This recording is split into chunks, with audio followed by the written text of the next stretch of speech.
มันนี่มาอุ่นขึ้นเลือดเด้อตั้งเต็มดังเงินเข้าไพ่ดังนกเนาะเพิ่นเห็ดอันน่ะเงินไม้เอาไม้มาแต่สำเหนือเพิ่นเห็ดนี่ดูเงินไม้เพิ่นเป็นอะไร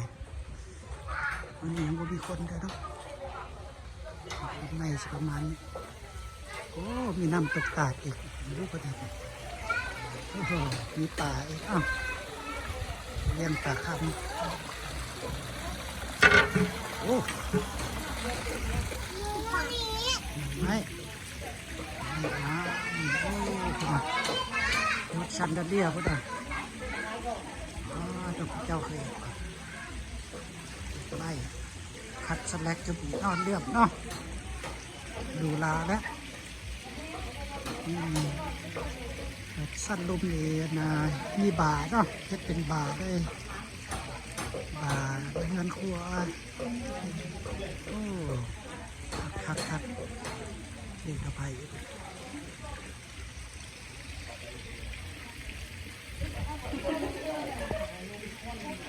ดอกไฟ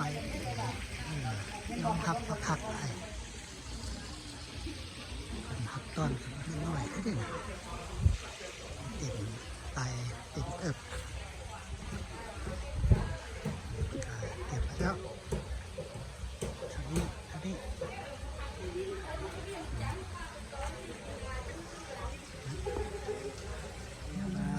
อุ่นเหลืออุ่นขึ้นเงินนี่คือเนาะลาบดิบมีหมักแคนน้ำลาบดิบสำเนือเบียร์ตัวนี้ออกรสชาติคล้ายๆบาสุกรคือว่ายังจะจ่อยอยู่คล้ายๆเลยคือข้าวเปียกเนาะอันนี้รสชาติแบบผักขะแยงด้วยมีตับ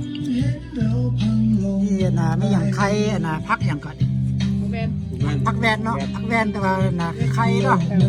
กินไข่ได้ละไม่ใช่ทุกคนที่ยืนอยู่ข้างกันเด็กผู้สาวคนนี้